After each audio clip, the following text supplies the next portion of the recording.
Racikan Berita. Bismillahirrahmanirrahim. Assalamualaikum warahmatullahi wabarakatuh. Waalaikumsalam warahmatullahi wabarakatuh. Kembali pemirsa, kita berjumpa di dalam forum UI Watch. Kali ini bersama Bang Asrul Harun dan juga Bang Hasril Hasan, yang keduanya adalah tokoh senior di dalam politik dan ekonomi dan mengetahui kondisi politik dan ekonomi Indonesia secara makro maupun secara mikro ya. Dan kali ini kita akan membicarakan topik yang berkaitan dengan peranan seorang menteri yang sedang trending, yaitu Purbaya Yudisadewa ya. Ya. Nah, dalam hal ini Bang Hasril Hasan ya, bagaimana mengenai peranan Pak Purbaya ini? Apakah ini menunjukkan kemajuan-kemajuan yang signifikan dan positif bagi perekonomian Indonesia? Bagaimana, Bang Hasril Hasan? Bang Hasril Hasan. Ya, terima kasih. Assalamualaikum warahmatullahi wabarakatuh. Waalaikumsalam warahmatullahi wabarakatuh. Kita patut bersyukur dengan diangkatnya Insinyur Purbaya Yudisadewa sebagai Menteri Keuangan yang nampaknya berbeda dengan menteri-menteri sebelumnya. Menteri-menteri sebelumnya bukannya orangnya bodoh, orangnya pintar, tapi tidak berani memegang amanah bahwasanya sebagai Menteri Keuangan itu adalah sebagai bendahara negara, megang duit negara yang banyak sekali. Dan itu merupakan godaan yang lazim, bahwasanya menteri itu sering tergoda oleh atasannya, mungkin presiden yang merupakan representasi dari parpol. Dia sering katakanlah minta tolong kepada Menteri Keuangan, bayar dong duit ini sekian, bayar ini sekian, bayar itu sekian. Nah, kalau Menteri Keuangan yang tidak punya keberanian membela kebenaran, yang tidak amanah bahwa ini bukannya duit dia, tapi adalah duit negara yang dipercayakan kepada dia untuk dikelola secara sehat, rusaklah. Jadi sebagai Menteri Keuangan bukan hanya faktor pintar yang diperlukan, tapi faktor amanah. Artinya dia lebih populis ya dalam hal ini, lebih memperhatikan dan memenuhi kebutuhan rakyat ya, bahwa Purbaya sebagai Menteri Keuangan dapat memenuhi ekspektasi dari masyarakat, yaitu agar ekonomi di sektor real dapat bergerak lebih baik lagi. Apakah begitu? Insya Allah, artinya itu satu modal yang baik sebagai seorang pejabat negara yang megang uang triliunan, itu sebagai menteri yang yang punya peranan yang lebih baik lagi ke depannya, kelihatannya begitu. Menteri Keuangan itu nggak bisa orang yang sifatnya boros gitu. Menteri Keuangan, kita ambil contoh sekarang begini ya, Rasulullah Muhammad itu dikenal sebagai Al-Amin. Dia dikenal sebagai orang yang jujur, bukan oleh orang Islam, tapi oleh omnya sendiri yang namanya Abu Lahab. Abu Jahal itu dia bandit ya zaman dahulu kala ya. Dia kalau mau pergi kemana-mana, keluar kota katakanlah, dia menitipkan uangnya kepada Muhammad. Kenapa? Karena dia merasa aman kalau duit itu dipegang oleh orang yang amanah seperti Muhammad. Ya, berarti faktor kejujuran itu jadi dasar ya, fondasi bagi seorang pejabat ya. Ya, apalagi Menteri Keuangan, saya tekankan, apalagi Menteri Keuangan. Menteri Keuangan itu mungkin kalau terkesan pelit ya memang begitulah, memang mesti begitu. Kalau Menteri Keuangan boros ya negara ini udah tenggelam lah. Baik. Nah, bagaimana menurut Bang Asrul Harun peranan Pak Purbaya ini sebagai Menteri Keuangan? Apakah dia akan menghadapi tantangan-tantangan yang sangat besar dalam konstelasi politik negara kita? Kebetulan dia itu Purbaya ini sejalan dengan watak dan kepemimpinan Prabowo. Memberantas korupsi itu. Jadi orang yang berintegritas, berbangsa dan bernegara, mementingkan rakyat, masyarakat, bukan mementingkan atasan, bukan mementingkan golongan atau partai. Yang kita lihat selama ini hampir 20 tahun, Ani ini yang dipuja-puja, memang digadang-gadang. Saya sudah baca 1 tahun kedua aja dari SBY, ini manusia alat pemuas kekuasaan eksekutif. Baik. Jadi apa kata presiden? Iya. Apa-apa, bahkan JK sendiri tidak dianggap, walaupun JK itu statusnya wapres atau menjadi presiden. Kalau SBY sedang berada di luar negeri, pejabat presiden dia waktu itu. Dia pejabat presiden, tidak dianggap sama si Ani ini. Jadi kalau orang katakan orang tidak beretika dan tidak bermoral, itu yang saya lihat pertama. Betul. Jadi ini manusia iblis. Saya katakan. Oleh karena itu banyak pejabat-pejabat yang senang. Kenapa? Ajukan kenaikan. Baik departemennya, apalagi kepolisian, cepat dia naikin sama si Ani ini.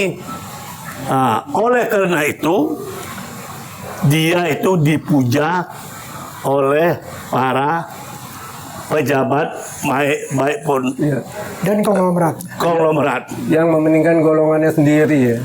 Dia tidak berpartai. Pribadinya, kalau saya lihat.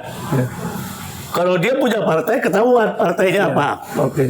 Nah, apalagi kenaikan yang dibuat bahan bakar minyak dulu, sehingga ditantang oleh Kik Yuangi, di breakdown itu datanya ada di TV One. Kalau tidak salah saya 4.000 perak per liter BBM itu. Diajak, saya berani pertanggungjawabkan. Diskusi di forum terbuka sama si Ani, kata Kik Yuangi. Disitulah saya salut kepada Kik Yuangi, orang non pribumi tetapi lebih pribumi. Nasionalismenya tinggi. Sangat tinggi. Itu. Sehingga timbul istilah sama dia itu Itachi. Nggak tahu apa tapi Cina. Itu istilah keluar sama dia. Dia nggak suka karena dia tahu. Itachi itu Jokowi itu, hitam tapi Cina. Dia tahu bahwa itu penipu bandit semua. Itulah yang nggak disukai oleh 9 naga dia ini. Jadi selain kejujuran, ternyata sosok Purbaya ini punya keberanian yang sangat besar ya untuk mendobrak apa yang selama ini menjadi hambatan perekonomian negara kita ya. Itulah dia itu kalau saya sebut mutiara di ranah tanah Siliwangi atau harimau Siliwangi lambangnya. Untuk memberantas bandit-bandit perampok di negeri ini yang membuat rakyat Indonesia jadi miskin. Mudah-mudahan saya selalu doakan terhadap Purbaya. Ya Allah ya Tuhan, selamatkan dia, panjangkan umurnya, berikan dia perlindungan. Nggak salah lagi Prabowo mengangkat dia sebagai Menteri Keuangan. Di sudut-sudut mana dia dah tahu, dia periksa. Uang yang tersimpan tidak bergerak terletak di situ sehingga pergerakan ekonomi tidak jalan. Dibongkar. Siapa lagi? KDM kemarin kebongkar lagi sama dia. Dia tahu karena dia punya ilmu tentang uang ekonomi dan punya data dana yang tersimpan di BI ya. Itu. Kalau yang lain mana ada? Ini itulah Purbaya. Siapa siara mau korupsi, Menteri Perumahan, tahu dia ada uang dana berapa di sana. Nggak boleh uang itu yang nganggur, bergerak sehingga berputar ekonomi itu. Ini betul orang, yang lain orang-orangan. Pejabat.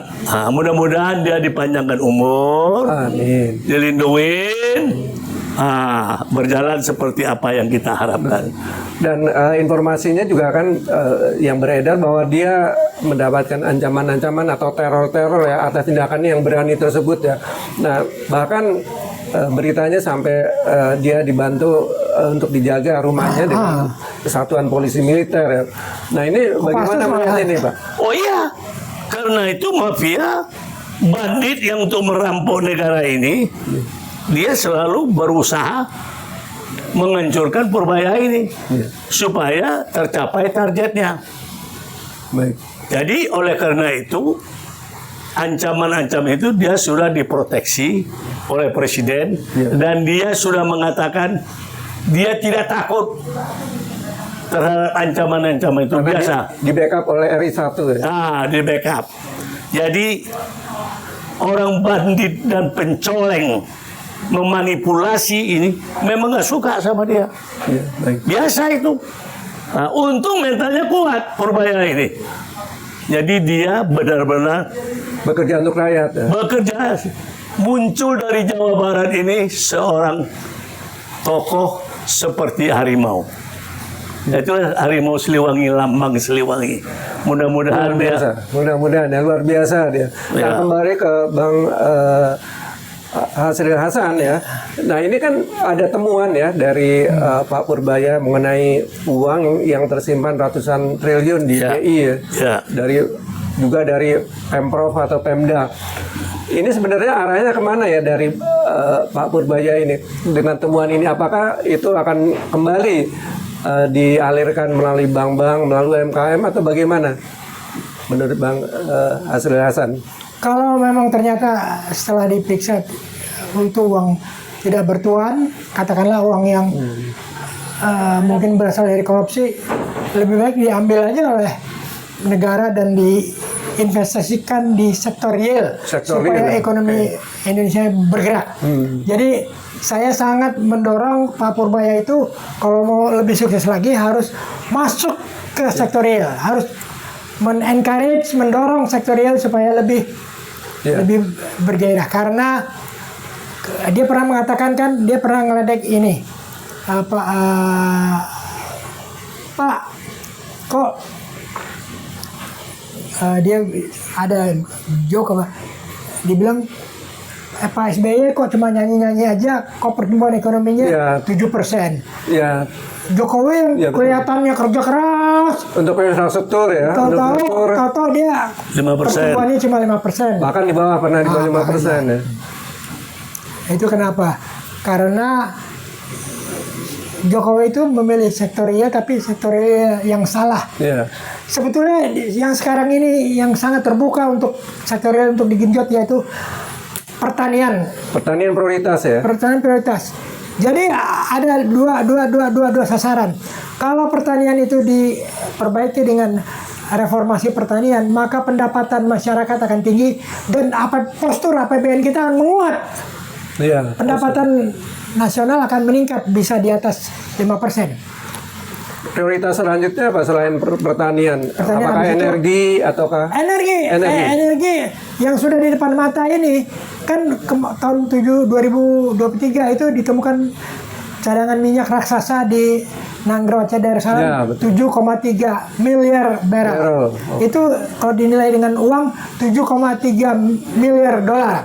Luar biasa. Nah, itu kalau saya gampang-gampangan saja, itu sebagian bisa diinvestasikan di pendidikan misalnya. Enggak, dititipkan di pemerintah, tapi untuk sebagai cadangan siaga, karena sewaktu-waktu Indonesia mengalami krisis beras atau krisis energi dia punya uang untuk mengimpor segera. Jadi sesuai dengan tujuan untuk ketahanan energi nasional. Iya. Indonesia ini sekarang jauh dari ketahanan energi dan jauh dari ketahanan pangan, karena dulu pemerintahan Soeharto pernah mengatakan kalau ketahanan energi bisa dicapai itu Indonesia setiap harinya harus bisa menyediakan 1 juta barrel minyak mentah. Itu harus tersedia di Indonesia yang siap dikonversikan menjadi BBM. Padahal sekarang mungkin berkisaran 600.000 atau 700.000 barrel per hari, ya itu sangat rendah sekali ya. Sangat rendah. Ya, di sektor energi juga ada informasi bahwa Menteri Purbaya juga mendorong pembangunan kilang minyak ya di Kalimantan itu. Nah itu terhambat selama ini, itu yang diungkap oleh Menteri Purbaya. Bahwa Pertamina ini sangat lambat atau bahkan dianggap malah menghambat. Ini apakah nanti dananya juga dialirkan harus ke arah pembangunan kilang minyak tersebut? Nah, bagaimana menurut Bang Asri? Ya memang. Jadi untuk suksesnya ketahanan energi ini, satu energinya harus ada, yaitu crude oilnya. Yang kedua, kilang harus ready to convert minyak mentah menjadi BBM dan after avgas. Artinya proses refinery-nya itu harus kita olah sendiri, tidak bergantung pada negara lain seperti Singapura, Malaysia. Lama lagi kalau mengirim barang, kalau kita pakai refinery di Singapura, kita ngirim ke Singapura nanti terhambat. Belum lagi kalau refinery di Singapura juga lagi dipakai oleh kepentingan negaranya sendiri. Kan susah berebut-rebut. Ya, artinya dalam hal ini Menteri Purbaya pun harus mampu, dan memang dia sudah ada niatan untuk itu ya, mendobrak dominasi ataupun hegemoni dari Singapura dan Malaysia ya. Oke. Nah, selain migas, sektor energi apa lagi? Apakah seperti untuk pengolahan nikel gitu, ataukah ada yang lain, Bang Asri? Selain migas, apakah nikel, batu bara, atau apa lagi yang harus nikel kan kemarin seperti diungkap oleh Faisal Basri, malahan ekspor nikel aja dari Indonesia ke Tiongkok itu tidak tercatat di dalam APBN. Gila, negara punya ekspor tapi nggak tercatat, duitnya kemana larinya? Bingung saya jadinya. 5,43 juta. 5,4 juta, luar biasa besar. Itu harusnya pembangunan smelter itu harus bisa membantu supaya tidak terjadi penumpukan kasus-kasus ekspor yang tidak tercatat itu ya. Siapa pelakunya, tahu nggak? Ya, siapa Bang Asri? Pelakunya yaitu Erlangga Hartarto. Tangkap, periksa, banding. Sama sama Jokowi, dia kong kali kong. Anaknya Jokowi, Bobi Nasution sama istrinya tangkap, termasuk si Luhut juga. Ini orang yang mengekspor, uangnya nggak ada, nikelnya 5,4 juta. Itu keterangan Faisal Basri. Ini harus ditangkap eranya Prabowo.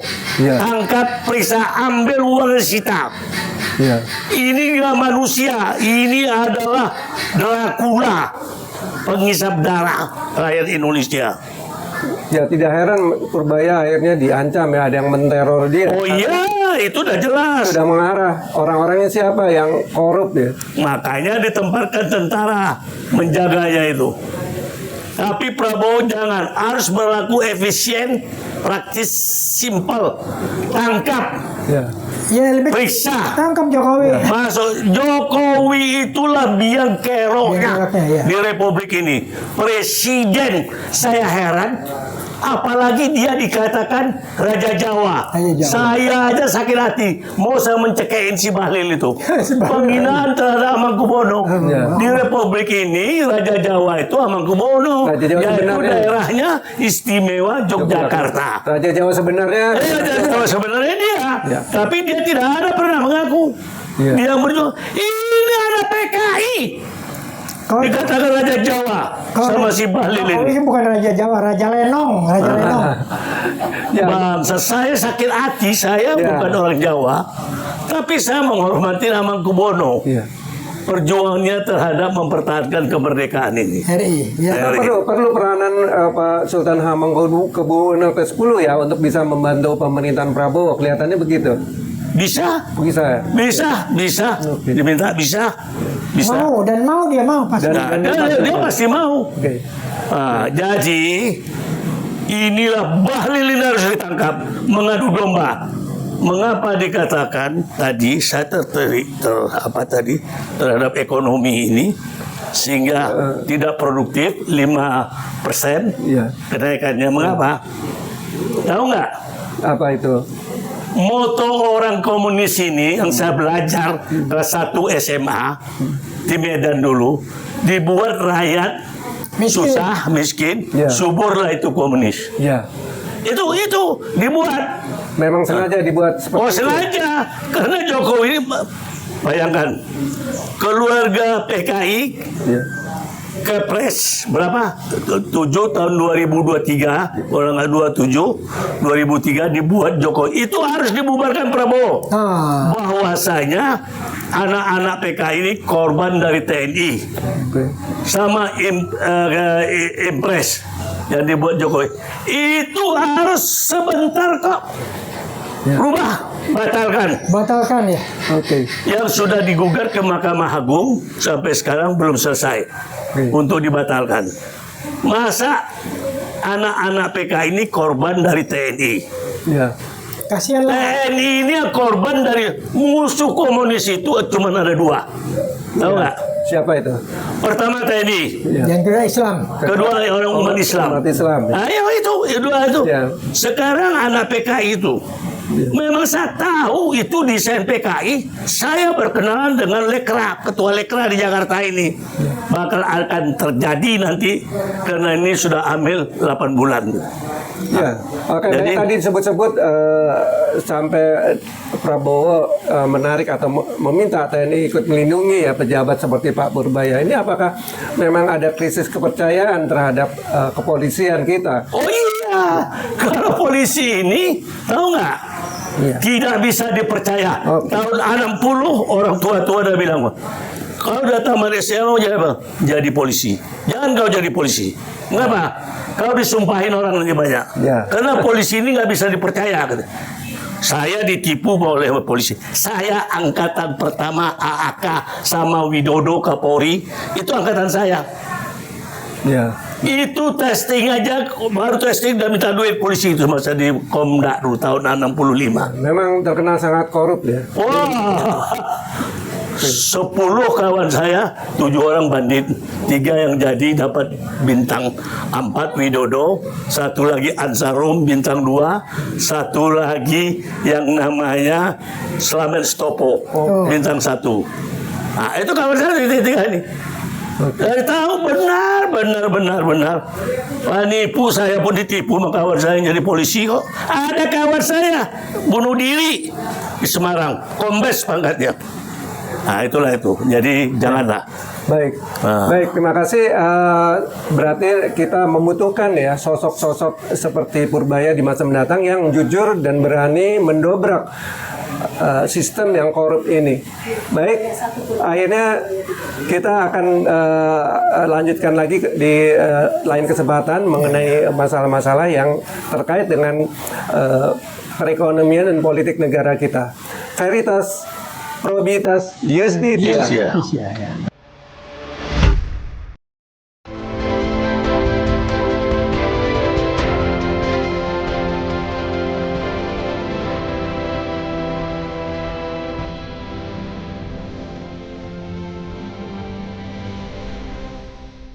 Racikan Berita